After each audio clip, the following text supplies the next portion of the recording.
Assalamu alaikum, Sister Najla. How are you? You're muted.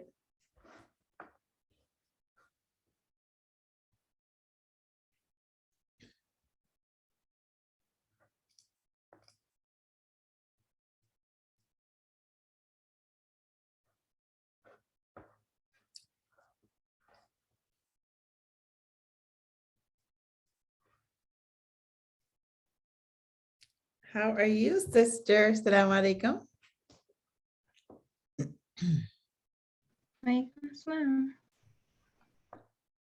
So I'm not sure if Hanif is the only one that's gonna come up, but I think I know two other students have like soccer that they're playing, and they may not be able to join until next month. We'll see. But we'll record this for them so that they have access to it for another time. So it might be just you, Hanif. Okay, assalamu alaikum. My name is Hanif. I'm 10 years old and I'm in 4th and 5th grade. All right, welcome, honey. So, Sister Najla, go ahead and share your screen. And we'll send the recording to the parents, inshallah.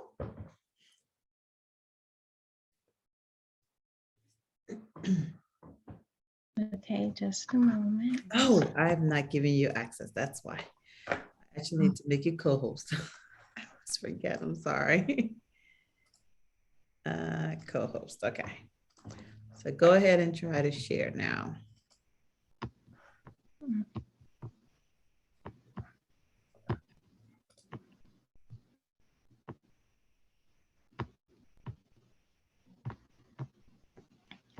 All right, can everyone see my screen? Yes. Okay, so I know we only have one participant, but welcome to Superstars. This is a program by the Aafiyah Project, and we're going to be learning about conservation. So, well, first, I know you kind of already did Excuse this. me?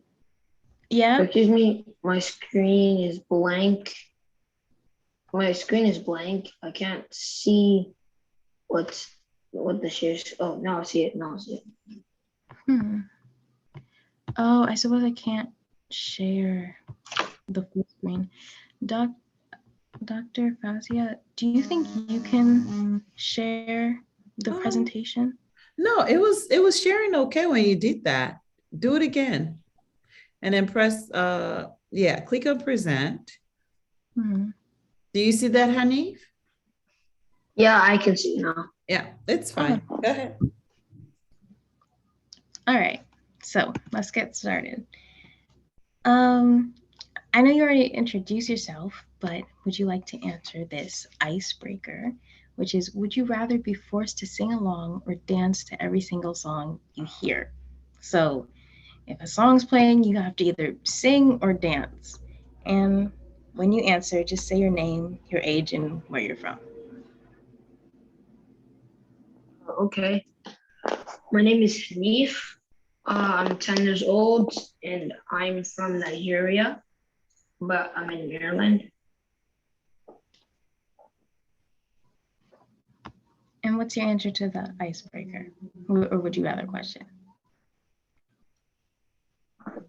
We're gonna be forced to sign along or dance every single song. I'd rather sing along. Yeah. Why not dance? Because I don't like dancing. Fair enough. Okay, well, nice to meet you. My name is Najla, and I'm 16 years old, and I'm from Maryland. And I also would like to sing. I feel like it would be easier to conceal than breaking out in a dance every time I hear a song. Okay. So, oops, sorry. Do you know what STAR stands for? Yeah, I forgot. Okay, well, the S stands for students, taking action and responsibility. So your student taking action responsibly. And so for every organization, there are rules, and the first one is be on time. So we get that there's other things happening, but just try to be on time. And the second one is find a quiet place to stay, quiet place and stay muted as needed. So we don't want World War III happening in the background. Just find a quiet place and stay muted because we don't want all that sound. And 3, identify yourself, which you already did. Nice job. And 4, be seen. So with like cameras on. And also be respectful. I think that goes without saying, but you should try to be respectful everywhere and especially during these meetings. So I'm going to hand it over to Dr. Fazia. All right, thanks, Sister Najla. Okay, so we are going to do a quick activity, Hanif. I'd like for you to get out a pencil and a sheet of paper or a notebook that you use. Make 2 columns. One for, I want you to write there things I can control, and another on the next column, write things I cannot control or things I can't control. Oh, there goes Zacchaeus joining us now. Let's give a moment to get settled. So do I have to say what I don't Yeah. You're going to share with control? us, yeah, things you can control and things you cannot control. But hang on real quick. Hi, Assalamu alaikum, Zakia. Welcome.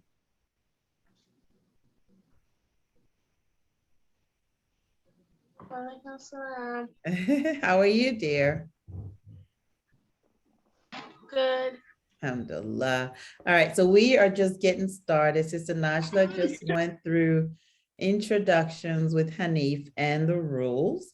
So right here, we are going to do a quick activity. Oh, first and foremost, make sure you have your book, your Big Life Journal book, the black one. Have that handy, and a pencil and a piece of paper or a notebook. Now we want you to make 2 columns. On one column, you're going to list the things that you can control. Just name about 3 of those. And then on the next column, things that you cannot control, about 3 things each. So that's what we're going to do now. I'll give you guys 2 minutes. You're a pretty smart bunch. So about 2 minutes to do that. And then we'll share. Okay. So let's go.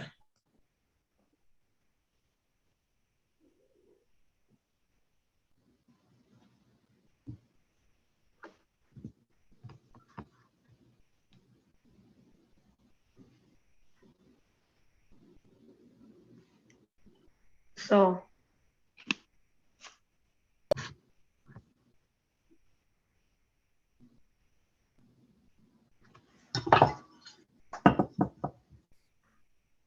I'm sorry, Najla, what happened? Did you get kicked off?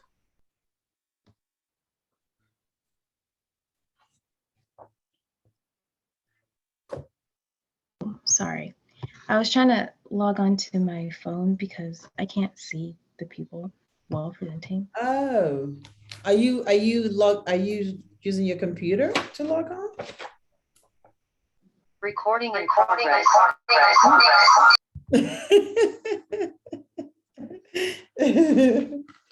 The echo. All right, guys. So about 1 more minute or so.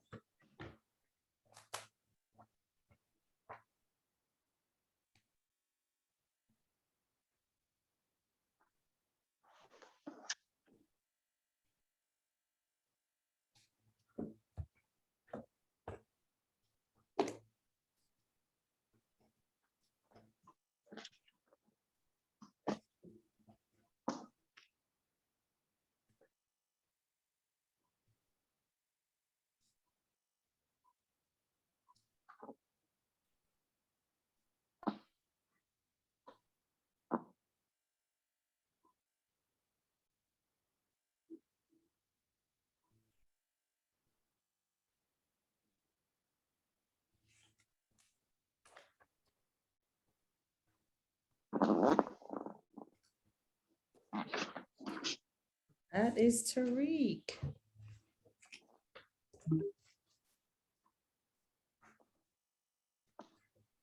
Assalamu alaikum. Wa alaikum salam wa rahmatullahi wa barakatuh. Tariq, how are you? It's good I'm to good. have you. Good to have you. So right now we're doing a very quick activity. Get a sheet of paper and pencil and make 2 columns. On one side, you write down the things that you can control, and another side, you write things that you cannot control, okay?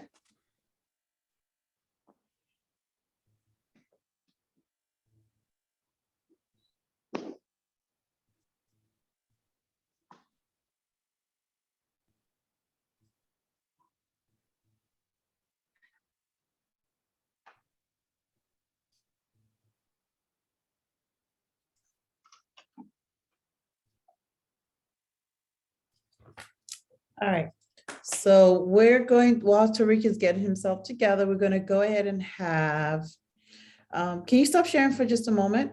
We're going to go ahead and have Hanif and Zakia share. So Hanif, share with us some of the things that you can control and some of the things that you cannot control. Well, I don't really have much, but there's something I control, my eating, and there's something I can't control, my anger. Are you sure you cannot control your anger? No, not really. I beg to differ. I think you can control that. Hopefully you'll learn how to control it. So we'll talk some more about that as we go along. What's the next thing? Any other things that you can control, Hanif? Examples? I can control me watching TV, unlike somebody. So you can control how much TV you watch. What else? And what can you not control? My urge to go on trampolines.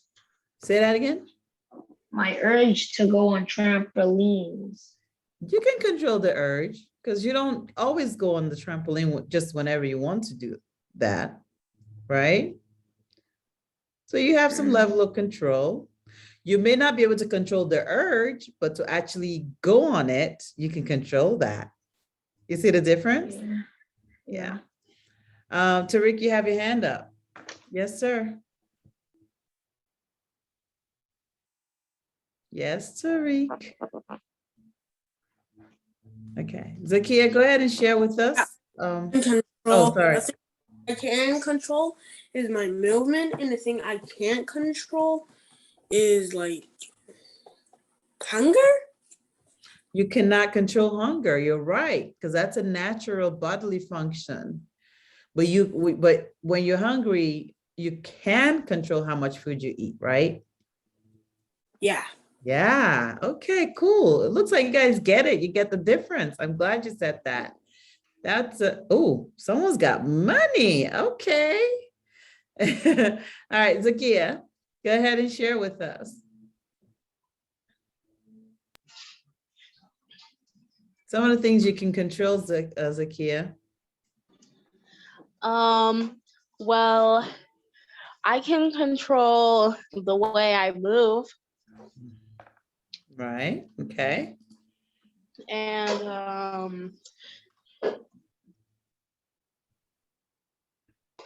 I can control the way I use a phone. Okay. Okay. Makes sense. I can also control the way I can control the way I talk. Okay, good. So you can control being nice to folks, right? Yeah. Thank you so much for that. So we're sharing this because we're in a time where there's so many things that we cannot control, right? So let's share some of those with each other. So the things you can and cannot control. All right. Do you want me to move on with the presentation? No, that's fine. I got it. So here are some examples, things I can control. So you can control finding a new interesting hobby, being kind and patient with family members, telling others when you're feeling sad or lonely. So using your words. Can you stop that, Tariq? It's a little distracting, sweetheart. You can control your attitude, right? How you react to things. You can control staying safe by practicing social distancing, especially in this time of COVID. So you can control that. You can control washing your hands and disinfecting your hands, right? You can control eating and sleeping well to stay strong and healthy. And you can control finding creative ways to stay in touch with your friends. Because due to COVID, some people still can't travel, so you may not see some of your friends for a while, right? Those you can control. Some of the things that you cannot control, actions of others. So whenever someone does something, you can't control what they do. Taking classes online or homeschooling. You sometimes that's out of your control. So who here is going to school online or homeschooling? Tariq is, I know Hanif is homeschooling. Zaki, are you homeschooling or are you back in in-person school? Well, I'm homeschooling. Homeschooling. Okay. Thanks for sharing. So sometimes you can't control that. You cannot control safety rules in the community. So when your county says only 5 or less people can gather, you really can't control that. Or all businesses are going to close, so no one can go out because of COVID. We cannot control that. We just have to obey those rules, right? You cannot control not having big parties or celebrations. It's out of our control. Sorry, guys. Or the decision of my school about how we're going to learn. Some schools, like I said, have in-person schooling, some have remote schooling sometimes, and some people have hybrids.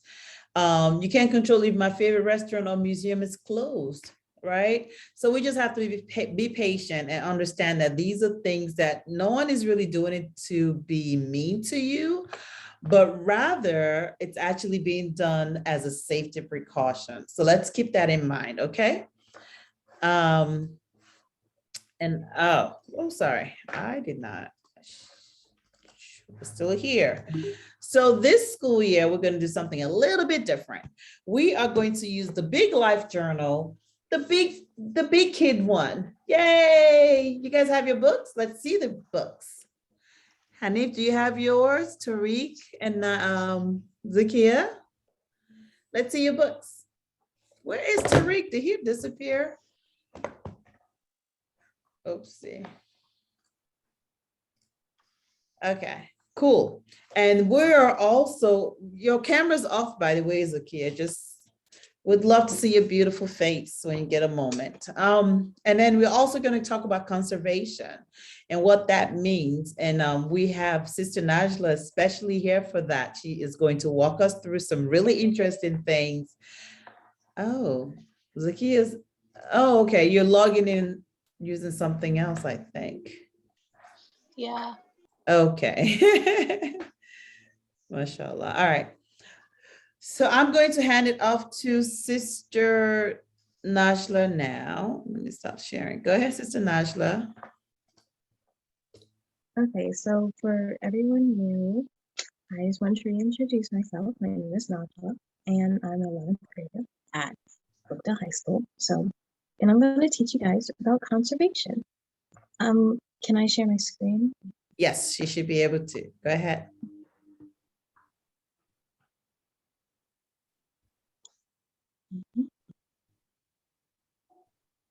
All right. So after we went over that, sorry. Okay, we're going over conservation. So what is conservation? And just to be clear, I'm not talking about conservation of energy or, conserving the last Cocoa Puff for breakfast. No, we're talking about nature conservation. So do you guys have any ideas of what conservation is?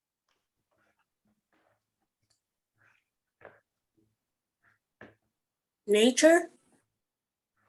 Nature conservation. So like, yes, it's in nature, but like, what are you conserving in nature? Like, so Um, does anyone have any clue? Okay, well, so you guys get to learn something new. Conservation is the protection and maintenance of habitats, ecosystems, and biodiversity. Now, those are a lot of big words. Does anyone know? Let's start from habitats. Does anyone know what habitats are?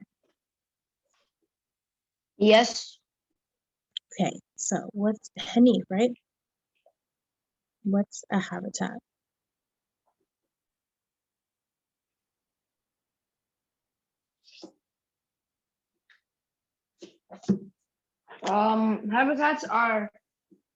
Habitats are actually like places where animal lives and where.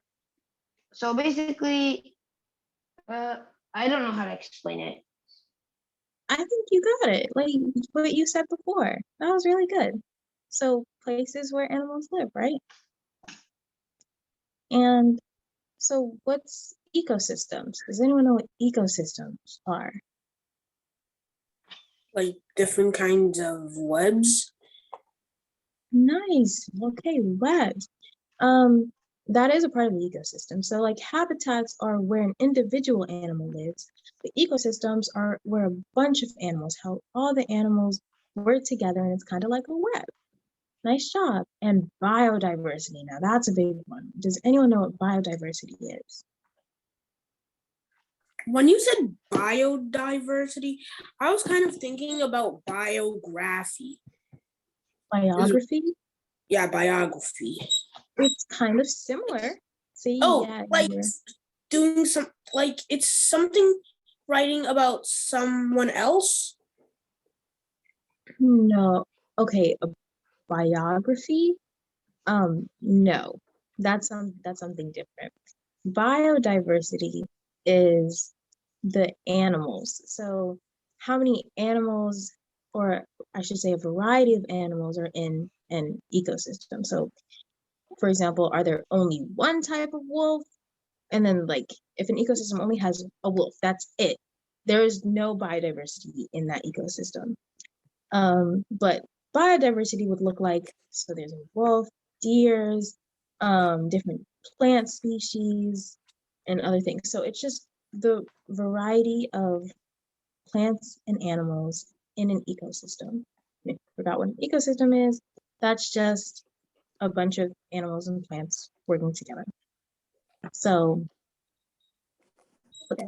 So an example of the protection and maintenance of habitat, ecosystems, and biodiversity is planting and protecting trees, cleaning up public areas, and rescuing wildlife. And also living a more environmentally friendly lifestyle. So does anyone know why planting trees would help conserve the environment? It might give more oxygen since trees give oxygen. Nice job. Yes, that's exactly right. And then what about cleaning up public areas? I want to know from a different person this time. You are great in answering questions. So a different person. How does cleaning up public areas help with conservation of nature?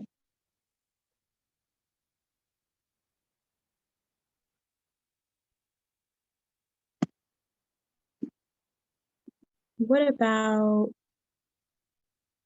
Zakia? Do you know?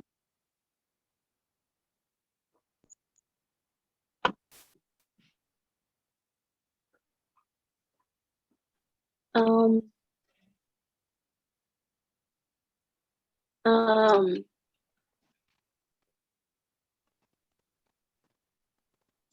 How about you just define cleaning up public areas? What is that? What does that look like? well, cleaning up, um, cleaning up public areas. Well, I guess cleaning up public areas is, well, good for the environment uh because for example, if there's trash on the floor, and it'll kind of affect the earth in a certain type of way. So if you clean it up, then it'll actually make the earth more healthier. Yeah, nice job. And Didn't also, you say didn't you say cleaning up public areas? well, okay, I should just say cleaning up. I just don't want you to, go into someone's house and start cleaning up their yard, just public areas like um parks and maybe the streets and schools, anywhere where everybody can go. That's what I mean with public areas. And the last one is rescuing wildlife. Oops, sorry. That's basically, that helps conservation because we want to conserve biodiversity. And you don't want, just one type of animal in an area. And living a more environmentally friendly lifestyle. What that looks like is recycling, turning off and on lights. Was anyone here? I know I recognize some people. Was anyone here for my last lesson on how you can be more environmentally friendly? Just a show of hands. Or, sorry then. I thought, okay, never mind then. So, why is conservation important? I know we kind of touched on this in the last slide, but why do you guys think conservation is important? Because we need the biodiversity to live or something. Or like, Nice.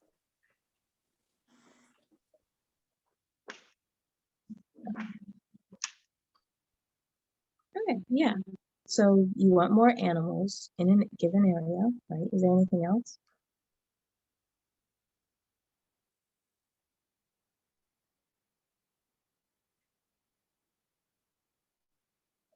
Anif, do you have anything?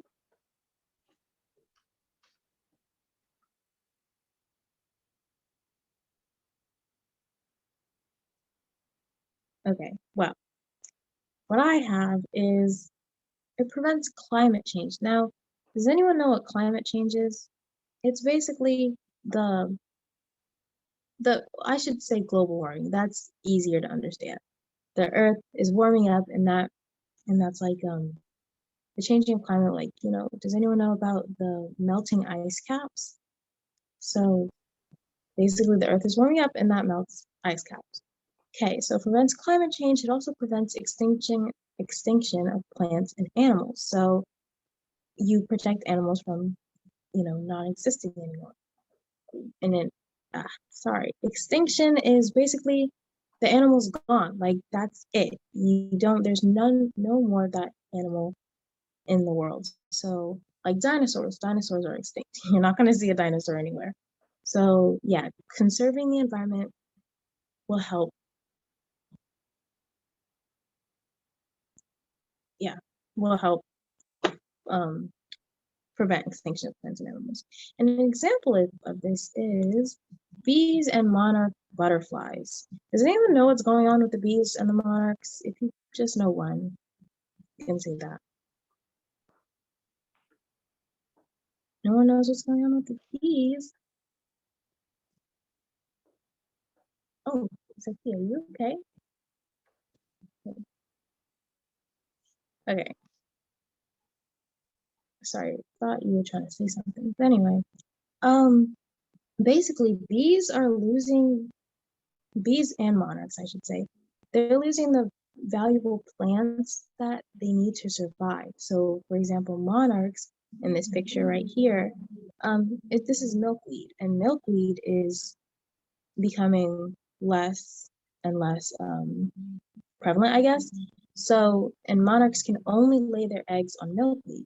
And so when there's no more milkweed, you have no more butterflies. So that's how conserving milkweed can help bring more butterflies.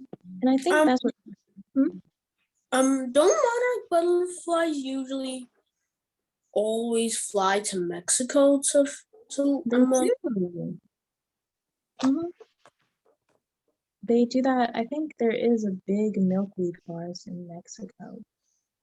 So where they lay their eggs. I think I did you I had no idea there was like a Wildcats episode of that. I totally forgot about it. But yeah, that is a very nice fun fact. Anyway, so the next one, it keeps the earth clean. I think this is what someone else was saying. It just, yeah. So conserving the environment and well, I think Tarek said this, but conserving trees is going to cleanse the air because trees cleanse the air. So next, and it creates a better future for everyone. Okay, so we don't want we don't want butterflies to go extinct, and then ice caps to be melted, no more polar bears. So and then no more trees at all. What would we do without parks? That would be terrible. So conserving nature will create a better future for everyone. Oh, and also, like I said, more trees equal cleaner air. So how do humans interact with the environment? Like, what do we have to do with the environment?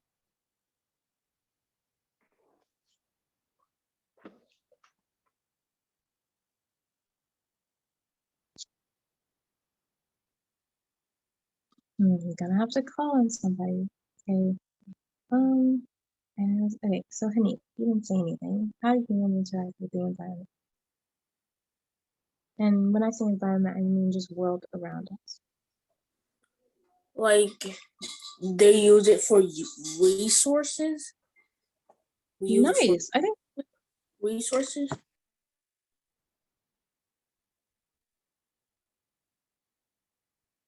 yeah, I think that was my first point. Nice job. So we use resources like food, water, trees, and building materials. So yeah, does anyone know what building materials such as, concrete and gravel, I guess? If anyone knows how concrete is made, that's yeah. Out, Hmm? out of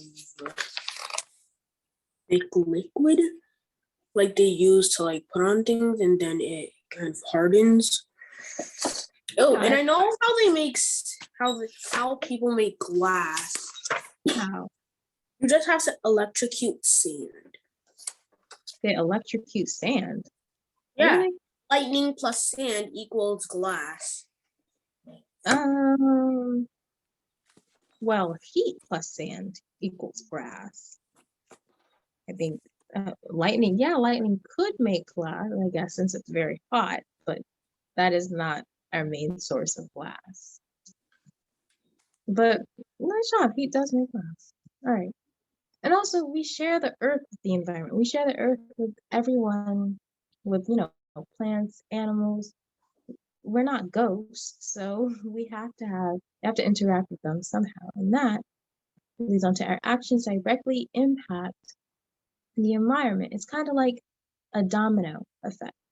So, like right now, we're all on our computers. That has absolutely nothing to do with the environment, but computers take energy, and energy energy, depending on your source of energy, most of it is coal. Coal puts carbon in the atmosphere, and that contributes to the greenhouse effect, and that contributes to global warming. So it's all kind of connected. Okay, so now we're gonna watch this cool crash course video on conservation. It's by John Green. I'm pretty sure that's his name. So Yeah.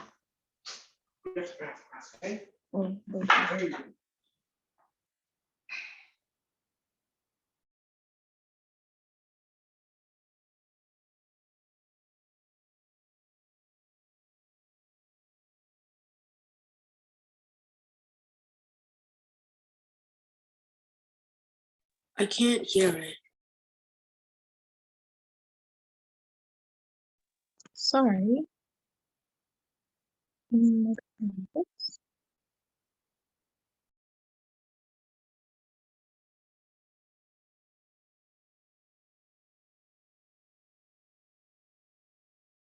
I still can't Yeah, hear it. Najla, you have to be unmuted for us to be able to hear it.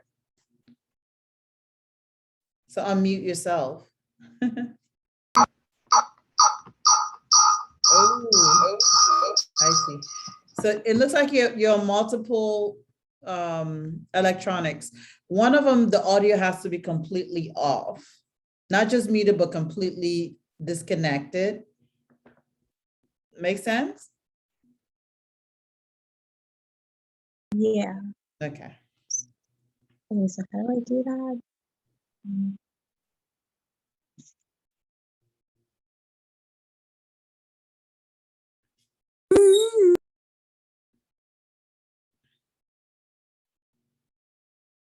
Did that work? No. Yeah, try it again.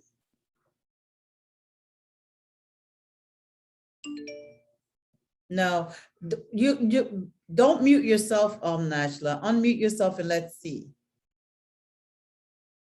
I'm gonna Yeah, try so and stay unmuted and then play it.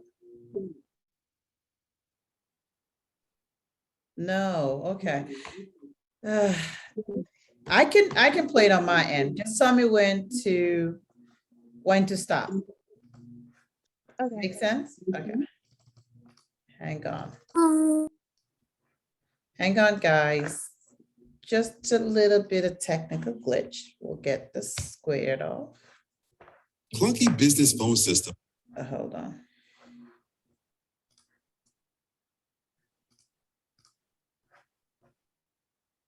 A commercial, so hang on.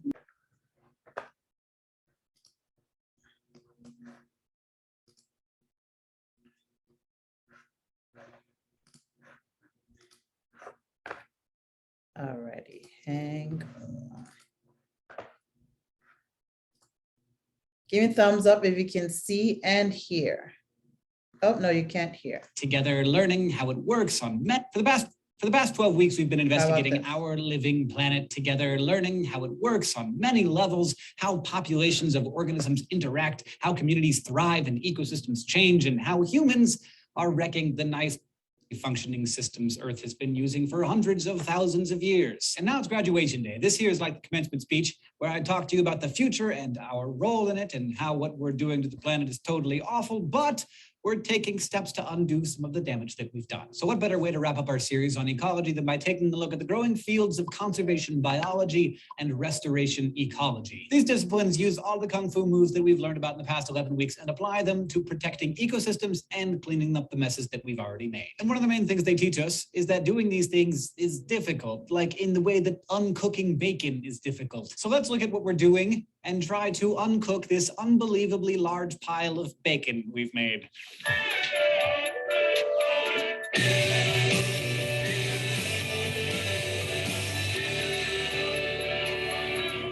Just outside of Missoula, Montana, where I live, we've got a Superfund site. Not super fun, Superfund, a hazardous waste site that the government is in charge of cleaning up. The mess here was made more than 100 years ago when there was a dam in the Clark Fork River behind me called the Milltown Dam. This part of Montana has a long history of copper mining, and back in 1908, there was a humongous flood that washed about 4.5 million cubic meters of mine tailings, chock full of arsenic and toxic heavy metals, into the Clark Fork River.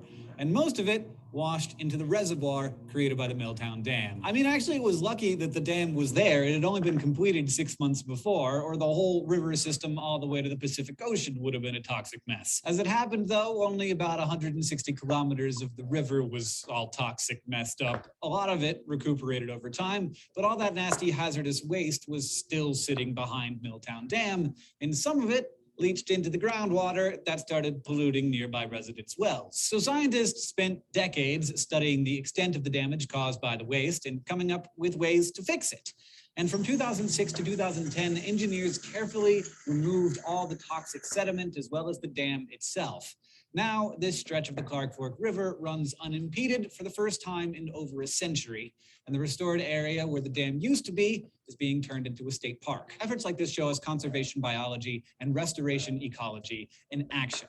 Conservation biology involves measuring the biodiversity of an ecosystem and determining how to protect it. In this case, it It was used to size up the health of fish populations in the Clark Fork River, which were severely affected by the waste behind the dam, and the dam blocking their access to spawning grounds upstream, and figuring out how to protect them during the dam's removal. Restoration ecology, meanwhile, is the science of restoring broken ecosystems, like taking an interrupted polluted river and turning it into what you see taking shape here. These do-gooder, fix-it-up sciences are practical rather than theoretical, by which I mean in order to fix something that's broken, you've got to have a good idea of what's making it work to begin with. If something was wrong with the expansion of the universe, we wouldn't be able to fix it because we have no idea at all what's making all that happen. So in order to fix a failing ecosystem, you have to figure out what was holding it together in the first place. And the glue that holds every ecosystem together is biodiversity. But then, of course, biodiversity can mean many different things. So far, we've generally used it to mean species diversity, or the variety of species in an ecosystem. But there are also other ways of talking about biodiversity that help conservation biologists and restoration ecologists figure out how to save species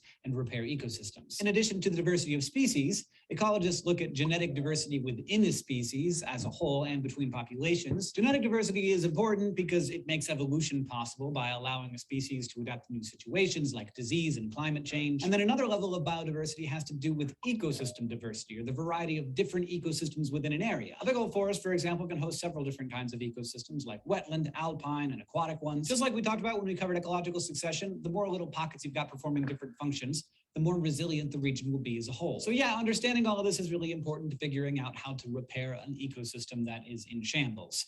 But how do conservation biologists take the information about what makes an ecosystem tick and use it to save the place from going under? Well, there's more than one way to approach this problem. One way is called small population conservation. This approach focuses on identifying species and populations that are really small and tries to help boost their numbers and genetic diversity. Low population and low genetic diversity are kind of a death knell for a species. They actually feed off each other, one problem making the other problem worse, ultimately causing a species to spiral into extinction. See, when a tiny little population suffers from inbreeding or genetic drift, that is a shift in its overall genetic makeup, this leads to even less diversity, which in turn causes lower reproduction rates and higher mortality rates, which makes the population smaller still. This terrible little dynamic is known by the awesome term extinction vortex. The next step is to figure out how small a population is too small. Ecologists do this by calculating what's called the minimum viable population, which is the smallest size at which a population can survive and sustain itself. To get at this number, you have to know the real breeding population of, say, grizzly bears in Yellowstone National Park, and then you figure out everything you can about a grizzly's life history, how long they live, who gets to breed the most, how often they can have babies, that kind of thing. After all that information is collected, ecologists can run the numbers and figure out that for the grizzlies in Yellowstone, a population of, say, hypothetically 90 bears would have about a 95% chance of surviving for 100 years.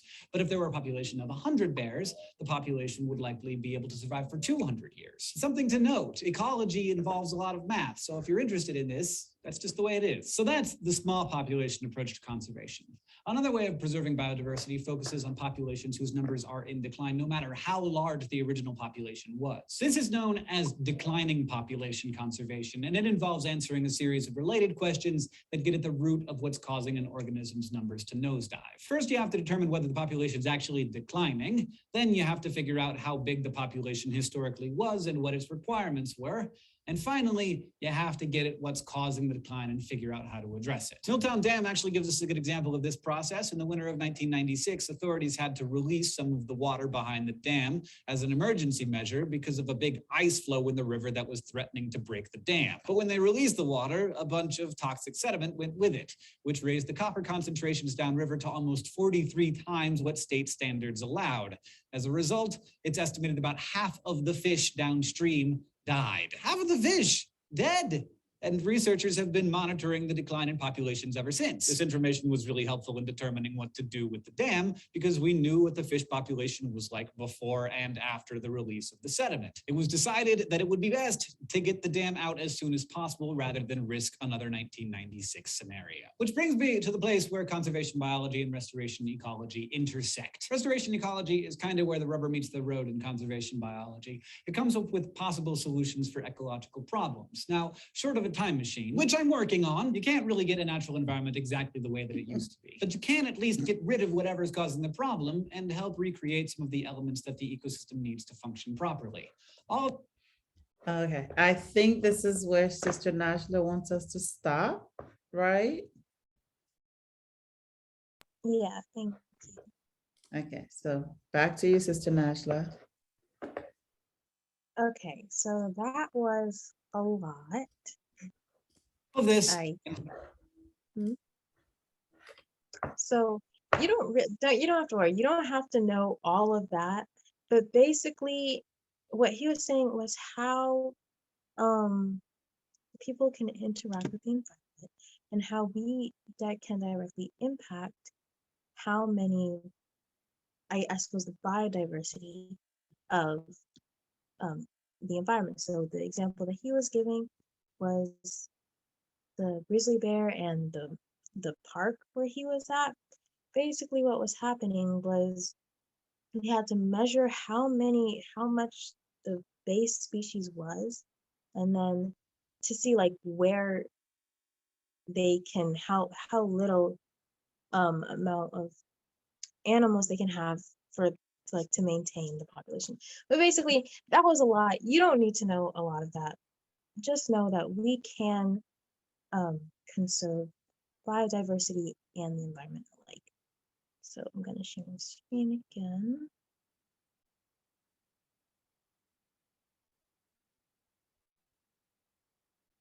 Okay. So now you guys can take a quick break. Yeah, let's make it just 2 minutes. Stand up, stretch your legs, use the toilet real quick. And then 4:20, we're gonna get back to it, okay?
All right, everyone, it is 4:20. Let's come on back.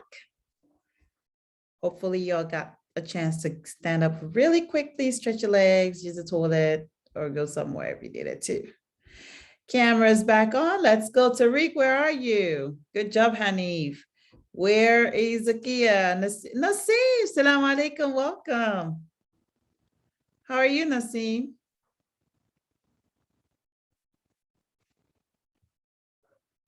So I can't tell if you guys are there. I don't see your faces and you are muted. Do I need to play one of those alarm things to get folks' attention? Are you there, Zakia? Yeah, I'm here. All right. How about Naseem? Where are you, Naseem? Are you there? Or is that your double? Oh, no. Present. Okay. Naseem and Tariq, we're waiting on you. Want to see your faces? I want you to let me know if you are back.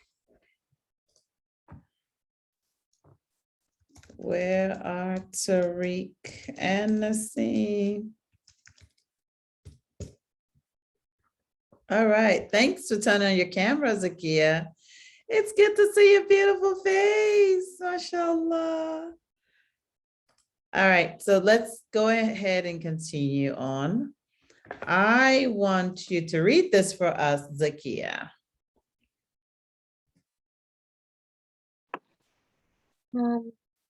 Okay. Whether you think you can or think you can't, you are right. Yeah. Whether you think you can do something or you think you cannot do it, you're right. So what does that tell us? That reminds me of your mindset, how you think about things and what you believe about yourself or believe about about things you can do. So we have to be very careful about what we think in our heads. We should always have positive thoughts about our abilities and just about ourselves generally, okay?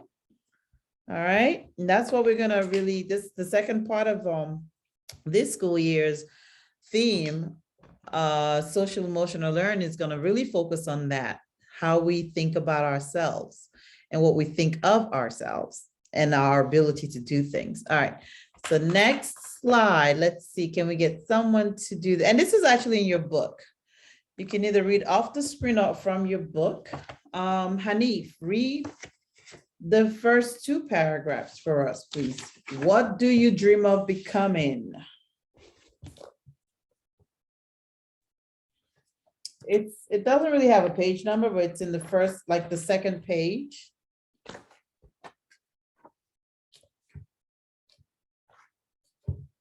So unmute and go ahead and read that to us. Unmute yourself, honey, if we can't hear you.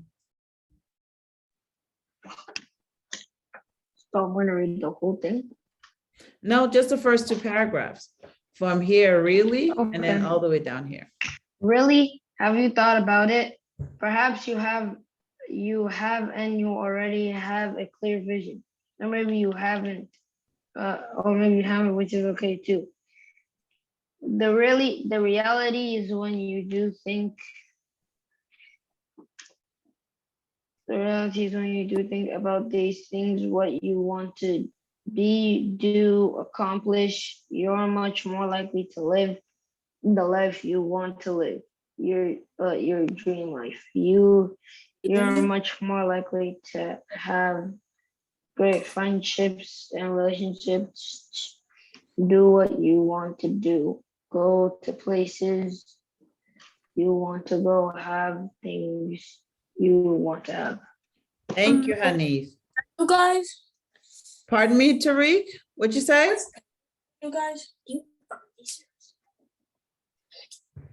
Did you have a question, sweetheart? which page are we on? Yeah, it doesn't have a page number. So it's the first, so when you open your book, it's like first one and the second one. Are you looking at this? Not even that. After the place where you write your name. Tariq, can you see this? I can't, you're showing the book. I don't see it. Like right here. It doesn't have, it's right before the list of chapters. Do you see it? Yeah, I found it. All right. So why don't you read the next two paragraphs? Starting from here where it says it just takes a bit and all the way to you want to go, all the way to this end. Oops. It just takes a bit of dreaming, planning, and even writing things down, and then of course doing those things. And there's one thing we can help you big time. It's your mind. It's your mindset. You see, your mind is very powerful. The way you think about yourself, about the world around you, can make a change. Can make a huge difference as to whether or not you get to where you want to go. All right. Thanks for that. So take a chance, complete this journal, take time to dream and think about your life now and in the future. It can be as wild and adventurous or as calm and quiet as you want it to be. It's up to you. So whether you have a clear vision already or you haven't visualized the great things you'll do in life, where you are right now is the perfect place to start. All right. So next, it all starts here. This is exciting for me. It all starts here. Everything in life starts with your mindset. Your mindset is how you think about yourself and the world around you. It is the foundation of your success and happiness. A positive mindset can help you become successful, confident, and live a big life. A negative mindset can prevent you from reaching your goals and make you miserable. Remember, you can always change your mindset. So remember those things that we can change and things we cannot change. Your mindset is definitely one of those things that we can change. So I'm going to read this again. Whether you think you can or you think you can't, you are right.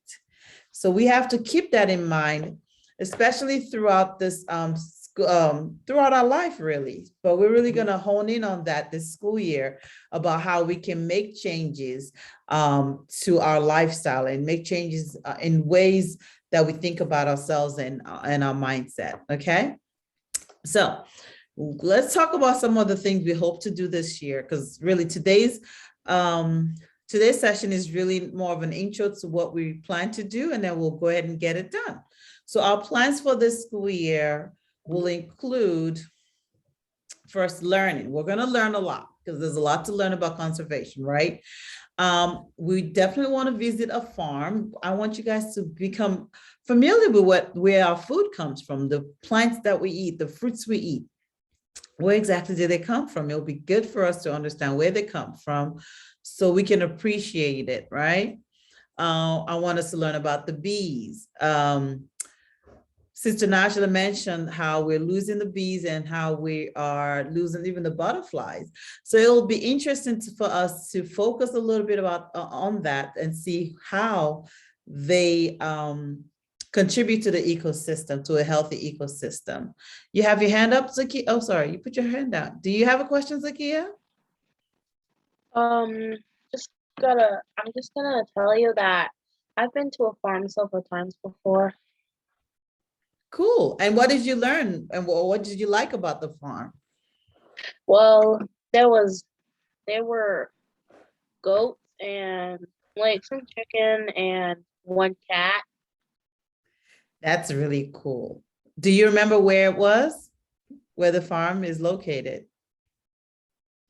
No, I don't really remember. Was it in the Baltimore area or you drove further away?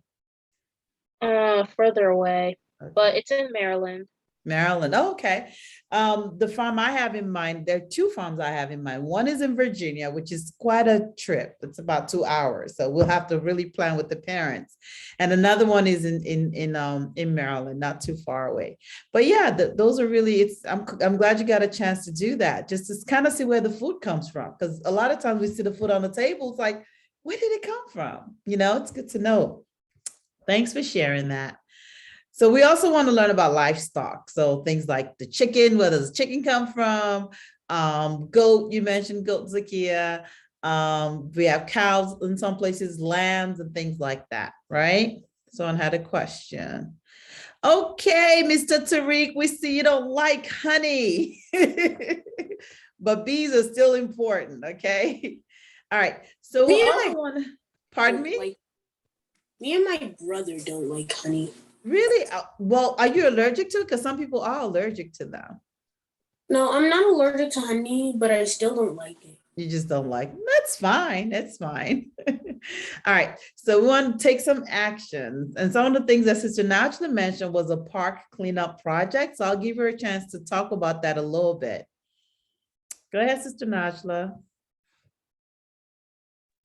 Okay, so if you can remember, one of the things I said that could help conservation is cleaning up. So we can go to a park and clean up the trash, because there's a lot of areas.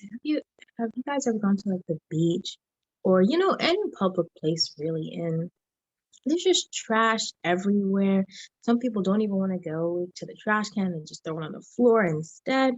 So somebody's got to clean it up. So why not us, since we share the environment with everyone and we want to have a clean place to live and clean place for everyone else to live. So that's why I think it's important to have a park clean. Cool. Thank you so much. I'm excited. So we'll let your parents know ahead of time when we're going to meet up and how we're going to get that park cleanup project going. Okay. All right. Anything else? Oh, spreading awareness. Do you want to say something about this? We just really want to be able to talk out to our friends and loved ones about the importance of conservation, the importance of making sure that we keep the earth healthy and clean for the next generation that's going to come after us. Anything else to add to that, Sister Najla? Yeah, I'm not sure if we can do this or not, but maybe we can just have our own awareness campaign where, well, and if, for example, I did some comics and that could be something that we do, but we could also like make posters and put them up in public places like the library, or even show it to your friends just to know that, um, just to tell people how to conserve and keep the earth clean and healthy. Yeah, thank you. And actually, the Aafiyah project, we have an electronics collection project that's ongoing. So another way that we can help clean up the earth is to ensure that we're not throwing our electronics in just any place, because those things are not always decomposed, right? So if you have old phones, old iPads or tablets, old any kind of electronics, whenever we meet, please do bring them along so that we can recycle them properly. Okay. And we will be meeting in person a couple of times, and we'll let your parents know what days those are. Okay. And that's pretty much it for us today. Inshallah, our next meeting is in 2 weeks on Saturday, October 23rd at 3:30. Once again, with you, our superstars. Thank you all so much for your attention. Does anyone have any questions, concerns, comments about today? No? Okay, everything was perfectly clear. All right, thank you all so much for Wait, I just participating. knew that I'm 9 and I'm in 5th grade. I'm sorry, what did you say, Tariq? Thank you. Like, which is the age group for this superstars again? For this, the age group are 10 to 12-year-olds. Oh, I'm 9. It's I gonna be think your 10. mom said you'll be 10 very soon, right? Yes. Yeah, so that's why you're in this group. You actually fit in this group better, Tariq. You're quite mature, mashallah. Okay. Mature mean? Pardon me? Anwar asked, what does mature mean? What does mature mean? That means when you are able to behave in a manner that fits your age, or maybe even an older age group. Thanks. Very good question. I had to think about that. All right. Thank you all so much. I appreciate your time. So we'll see you in 2 weeks, inshallah. Always make sure you have your book ready and a pencil to write with. Okay. Assalamu alaikum. What's the pretend Salam. for? What's The what? pretend pay money for? The pretend money. Oh, that has to do, that must be for STEM. Oh, yes, please don't mix up your STEM stuff together. You should not mess with those, because that's with SciTech to you. Okay. So that's the Monday classes that you have with SciTech to you with Sister Zaina. I actually kind of got carried away and lighted up my glow sticks already. No, No. don't mess it up. I already lighted up glow sticks. She'll explain how to work that. You don't want to mess with it, because then when you're doing experiments, when everyone else is doing experiments, you won't be able to do it. You don't want that. So make sure you put everything back in order, okay? Yeah, but how do you unglow a glow stick? I don't think you can do that. I think once it glows, that's it. All right, sweetheart. Assalamu alaikum. Alaikum assalam.